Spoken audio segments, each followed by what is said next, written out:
마가복음 12장 35절에서 37절입니다.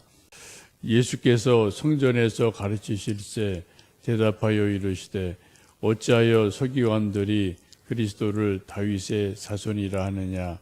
다윗이 성령에 감동되어 친히 말하되 주께서 내 주께 이르시되 내가 내 원수의 내 발 아래에 둘 때까지 내 우편에 앉았으리라 하셨도다 하였느니라. 다윗이 그리스도를 주라 하였은즉 어찌 그의 자손이 되겠느냐 하시니 많은 사람이 즐겁게 듣더라. 아멘. 복음서를 보시면 유대인들, 서기관, 제사장, 바리새인들이 여러 가지 어려운 질문을 올무에 빠뜨리려고 예수님에게 많은 질문을 하게 됩니다. 그때 예수님께서 글쎄 그게 뭐더라, 그거 잘 모르겠다라고 답을 하지 못하신 것이 없습니다. 어떤 질문이든 예수님 명쾌하게 대답을 해주시죠. 그런 것을 이제 사자성어로 말하면은 쾌도 난마라고 말할 수가 있을 것 같아요. 어떤 어려운 질문이든 예수님 아주 잘 드는 칼로 얽히고 설킨 실을 딱 끊어내는 것처럼 아주 명쾌하게 대답을 하셔서 많은 사람들을 놀라게 하십니다. 또 오늘은 예수님이 질문을 계속 받으셨는데 오늘은 역으로 사람들에게, 유대인들에게 질문을 하시는 그런 말씀이 본문의 말씀입니다. 마태복음 22장에 보시면 이 질문을 한 사람들이 바리새인이다라고 말씀을 합니다. 수많은 바리새인, 서기관 이런 사람들에게 질문만 받던 예수님이 이제는 반대로 그들에게 질문을 하고 역공을 하시는 말씀이 이 본문의 말씀입니다. 지금까지 수많은 질문을 받았으니까 나도 한 가지 좀 질문 좀 하자라고 이제 질문하신 것이죠. 그 질문하는 내용이 너희는 그리스도에 대해서 어떻게 생각하느냐, 그리스도에 대해서 질문을 합니다. 그들이 답하기를 그리스도는 다윗의 자손입니다 라고 말을 하죠. 그러자 또 다시 질문하기를 그럼 왜 사람들이 그리스도를 다윗의 자손이라고 하느냐라고 조금 어려운 신학적인 질문을 던지게 됩니다. 마태복음 말씀을 보시면, 그 행간을 보시면 서기관들이, 바리새인들이 그것을 이렇게 바르게 답을 못하자 예수님이 시편 말씀을 인용하시면서 스스로 설명하시게 되죠. 우리 36절 말씀 다시 한번 읽습니다. 다윗이 성령에 감동되어 친히 말하되 주께서 내 주께 이르시되 내가 내 원수를 내 발 아래에 둘 때까지 내 우편에 앉았으리라 하셨도다 하였느니라. 조금 어렵고 복잡한 말씀이죠. 이 말씀은 시편 110편에 있는 말씀을 그대로 인용한 말씀입니다. 시편 110편은 다윗이 지은 것으로 그 주제가 메시아 시편이라고 말씀합니다. 앞으로 오실 메시아에 대해서 예언하는 내용을 담고 있습니다. 좀 쉽게 이것을 말씀드리면 메시아가 오시면은 그분이 이제 다윗의 자손으로 오시게 되는데 원수를 자기 발 아래에, 발 등상의 발 아래에 둘 때까지 내 우편에 앉아 있으신다라는 말씀입니다. 유대인들은 지금 예수님 당시가 로마 식민지 아래에 있었기 때문에 자나깨나 자기들을 좀 로마의 억압에서 좀 해방시켜줄 그런 독립시켜줄 그런 메시아를 기다리게 되는데, 그런 메시아에 대한 기대가 그 구약에 있어서 가장 위대한 왕인 이 다윗 왕을 이제 생각하면서 메시아를 기다리게 되죠.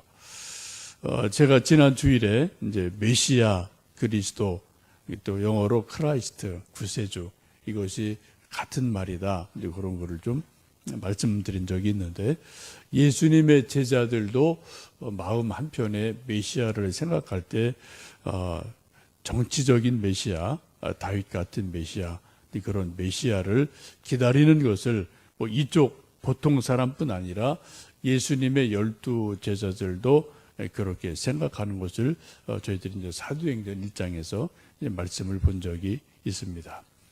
근데 지금 예수님이 말씀하시는 그 원수라는 것은 이 땅의 원수인 로마 제국을 말하는 것보다는 구약 전체를 보면은 마귀, 사탄에 대한 것임을 예수님 분명히 말씀을 하십니다.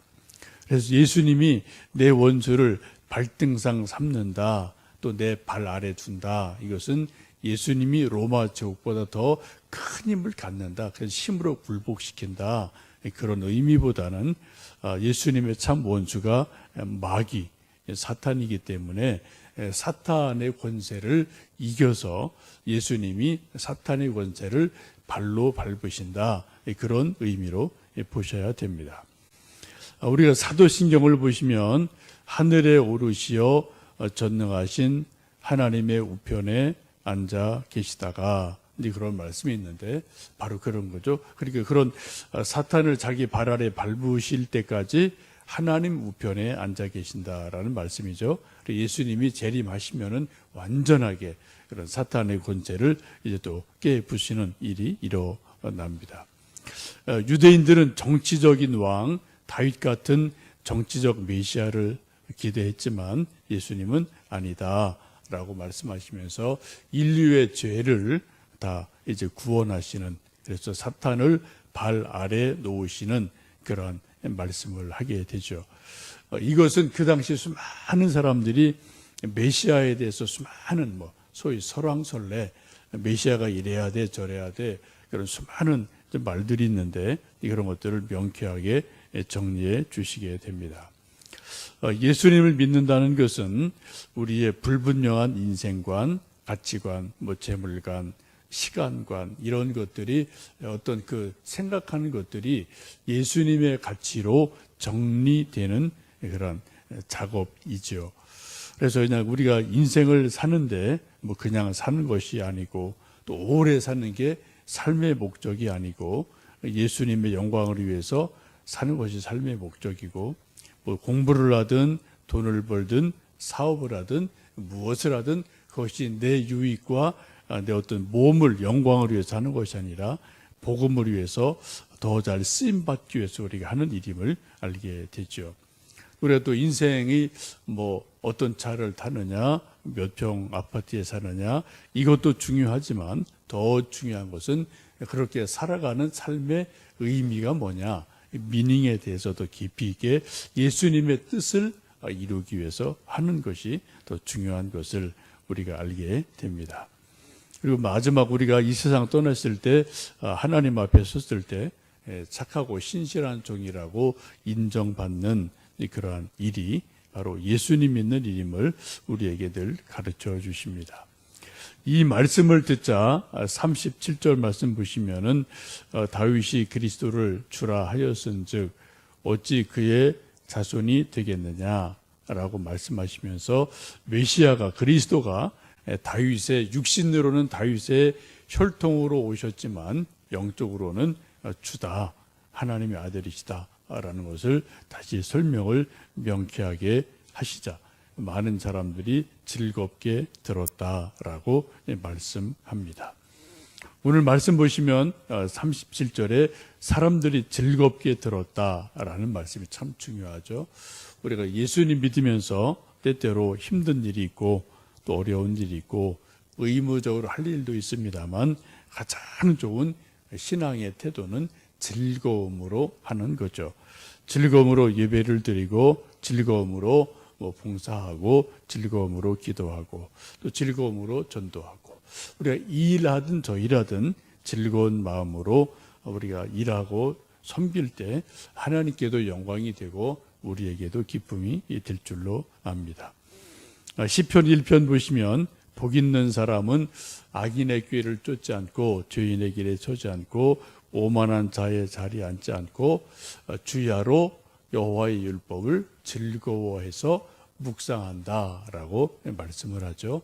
정말 그리스도 안에서 하나님 안에서 행복한 사람, 복 있는 사람은 하나님 말씀을 즐거운 마음으로 밤낮 묵상하는 사람, 즐거운 마음으로 기도하는 사람, 즐거운 마음으로 예배드리는 사람, 즐거운 마음으로 하나님 섬기고 봉사하는 사람이 복된 사람임에 틀림이 없습니다.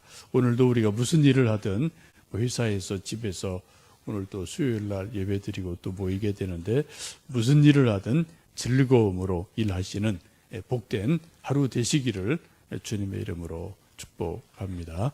함께 기도하겠습니다.